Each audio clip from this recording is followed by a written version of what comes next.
Good day, class. Today we'll be talking about mental health and well-being in middle and late adolescence. This is the Unit 2, Lesson 6 of Personal Development. Objectives. At the end of the lesson, you are expected to interpret the concepts of mental health and psychological well-being and everyday observation about mental health problems during adolescence. Identify our own vulnerabilities and create a plan to stay mentally healthy during adolescence.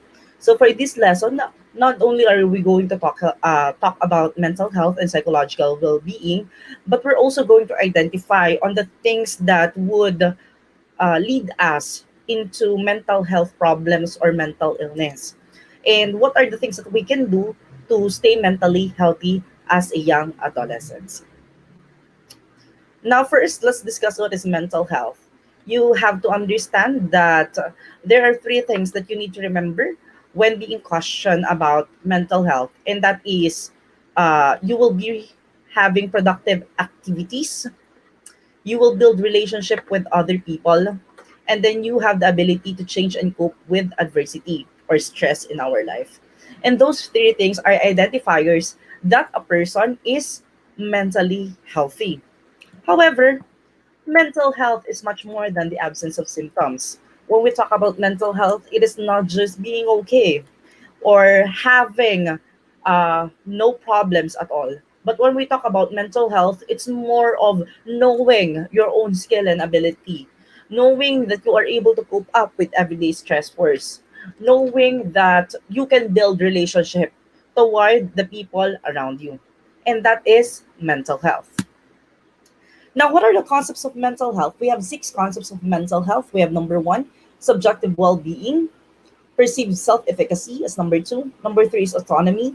Number four is competence. Number five is intergenerational dependence and self actualization.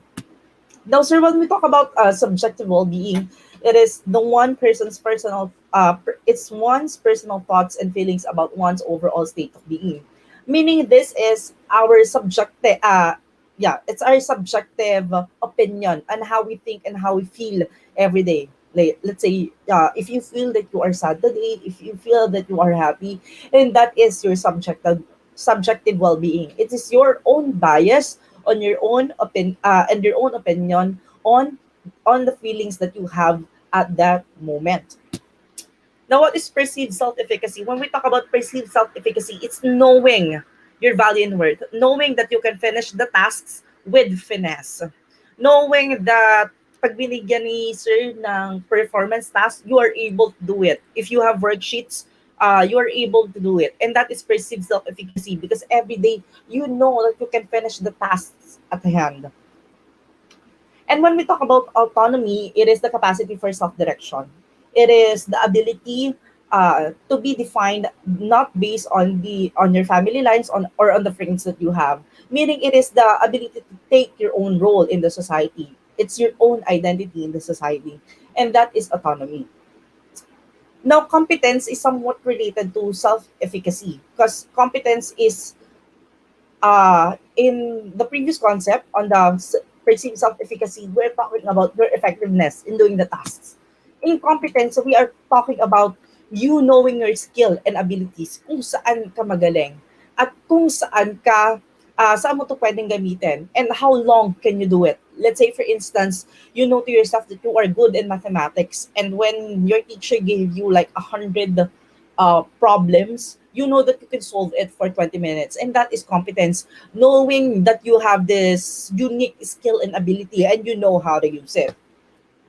Now, intergenerational dependence, every one of us has this.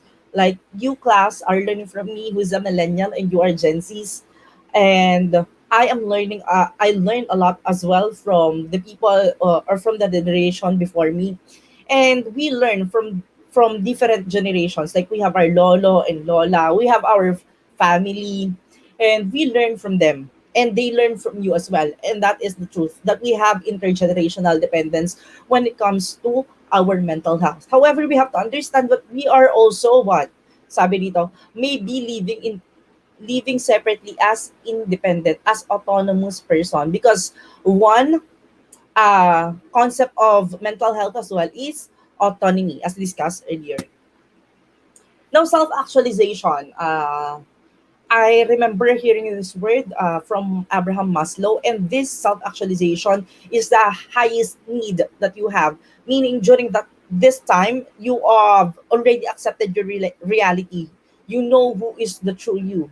You know your intellectual potential, your emotional potential. So with that knowledge that you have, you were able to give yourself to the world. Now you transcend. You are not just self-actualized. You are not just a human being of your own, but rather you are able to help other people. And this is one concept of mental health. Now, what life tasks you think are important for a sound mental health? To answer the question, we have here the mental health and well-being model by Whitmer and Sweeney. If you're going to look at the model, the middle of it is spirituality. This is our essence as a person. Sino tayo? No? While our self-direction are the things that we want for ourselves. If you want to be an educator to teach the young minds, if you want to help people by being a doctor, that's fine. And then on the next circle would be who you are as a person, your gender identity, your cultural identity, your sense of worth, sense of control, realistic belief, mga pinapaniwalaan mo sa buhay. That is, on the broken line inside that is you. Okay? And as we move outside, that's becoming our society. Now, we have your love, work, and leisure. Then outside of that will be business and industry, education, religion. And outside of that, of course, is global events.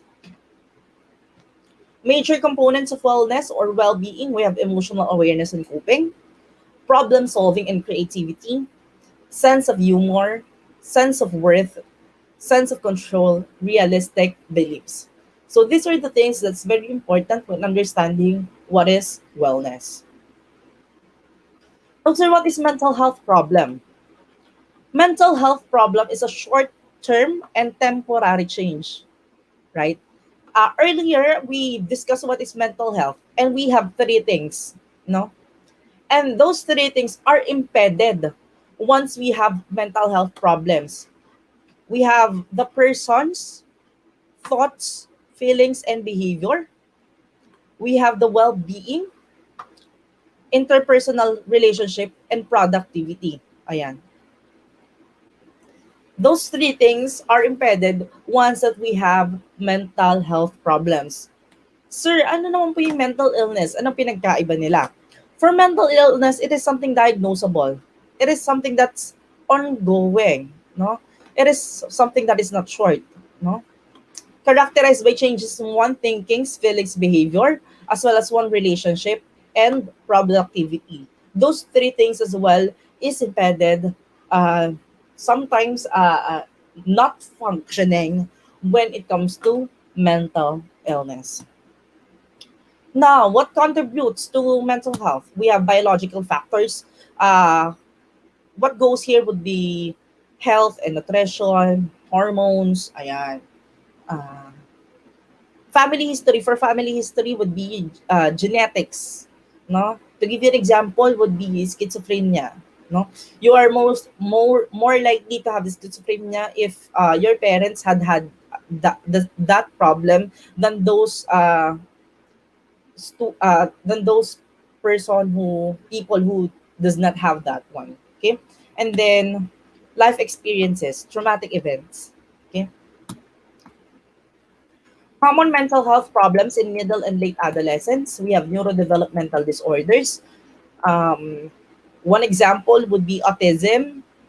Ano pa bang ADHD, and then learning disorders as part of neurodevelopmental disorders. We have psychotic disorders. One of the most prominent characterization for people with psychotic disorder would be detached from reality. Ayan. Then for bipolar disorder, ayan, may two episodes. We have the manic and then the depressive stage, no? For depressive disorder, we don't have the manic stage. We have the depressive episodes wherein people tend to feel extreme, no? Heightened emotion. Ayan. We have anxiety disorder. The worriers that the future may bring bad luck. Something. Good example would be OCD. Ayan, phobia for anxiety disorder. We also have trauma and stressor related disorder, sa something that is traumatic events in his or her life affected how his or her mental functions right now. To give you an example would be post-traumatic stress disorder. That's why some of the soldiers who really went to the war, usually, yun yung nagiging mental health problem nila. Eating disorder. For eating disorder, what's important to know is nutrition and health ang naapektuhan. Nutrition and health. Example, bulimia, ayan. Anorexia nervosa as part of it. For personality disorder, this is long-lasting na, no? Example would be narcissistic personality disorder, borderline personality disorder. Early signs, physical and physiological. Ayan, having unexplained aches and pains. Medyo nananakit na ng katawan. Mahilig mag-inom. Not mahilig. I want to retract from that. Unusual, ayan. Kakaibang paninigarilyo at pag-inom, no? Substance abuse, too much or less eating or sleeping, having low energy. Socio-emotional, feeling numb or like nothing matters. Walang gana sa buhay. Yan.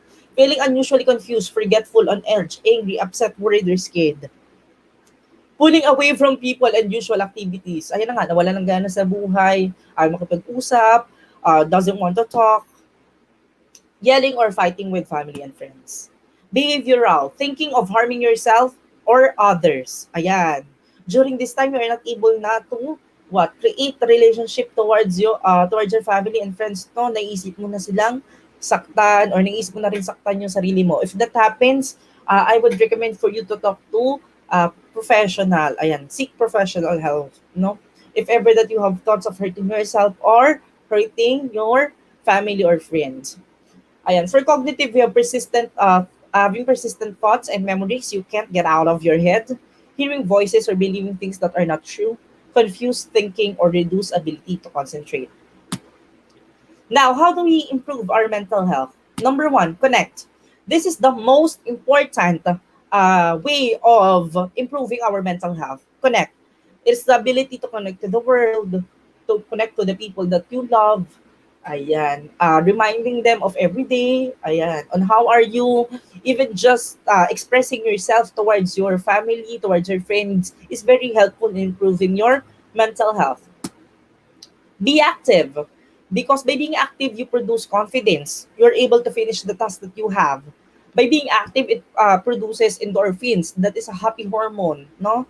That would help you boost your mental health as well. Keep learning. One great factor is to keep on learning. That we do not stuck ourselves on our phones, no? And then we try to keep on learning every day.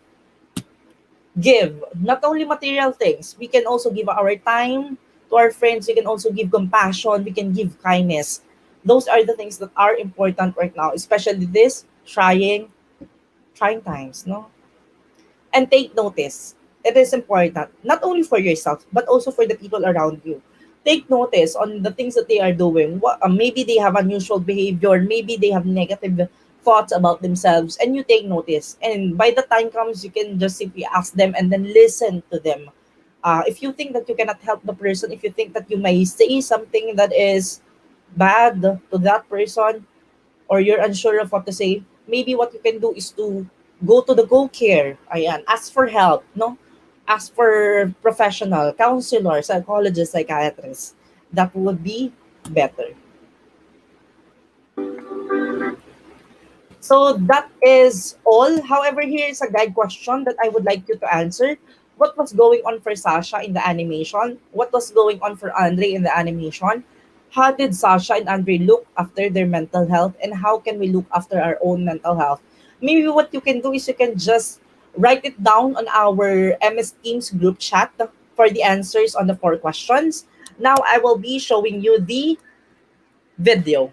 Okay?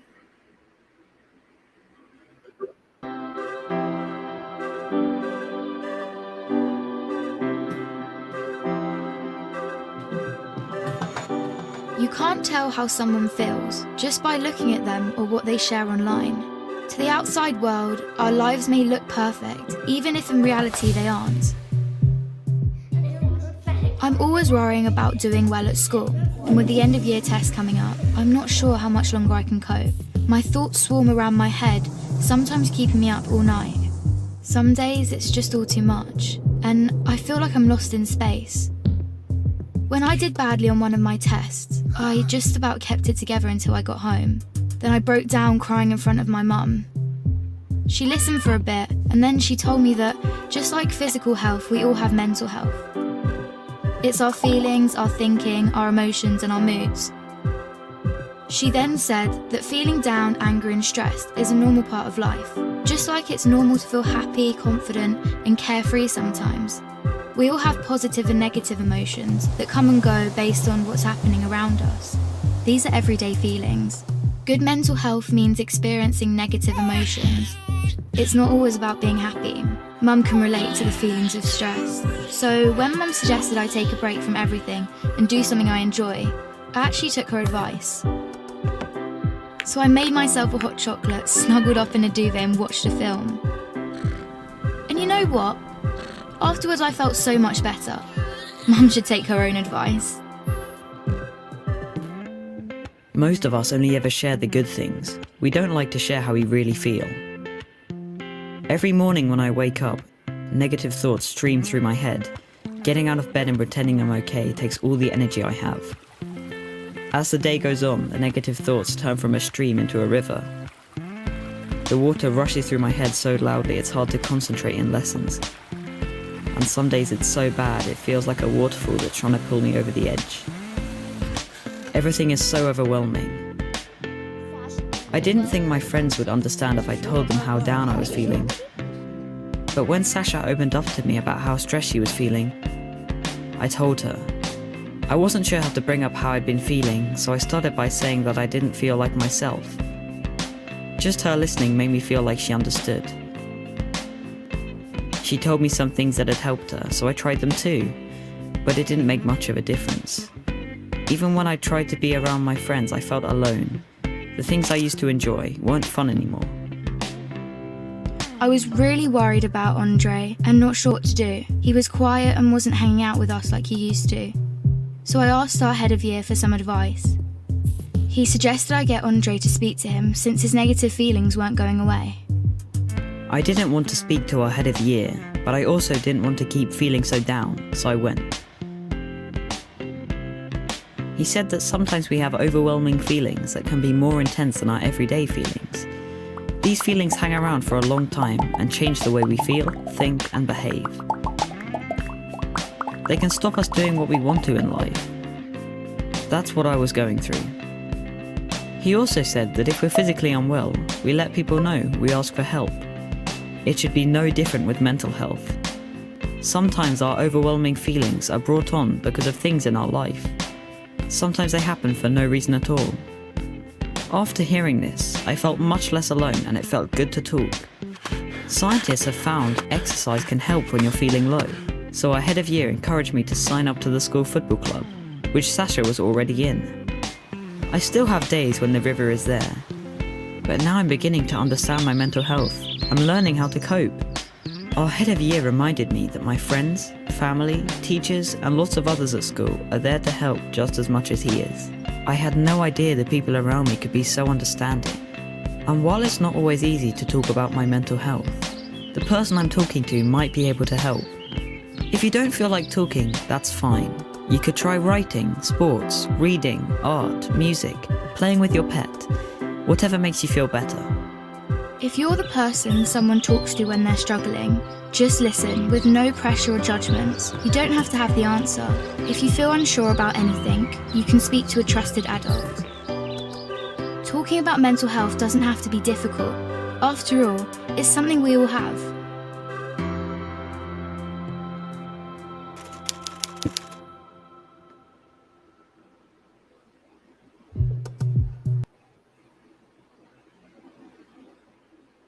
Ayan, class, we're back. Okay, so here are the guide questions that you need to answer on your MS Teams. We have what was going on for Sasha in the animation, what was going on for Andre in the animation, how did Sasha and Andre look after their mental health, how can we look after our own mental health. Ayan, class. So that would be the lesson number 6 of personal development. And I would like to remind everyone to please submit the worksheet number 1 and worksheet number 2. I'm also reminding everyone who doesn't have, who has no submission for PETA 1, please message me because I have tasks for you to do to cover uh, for that PETA. Ayan.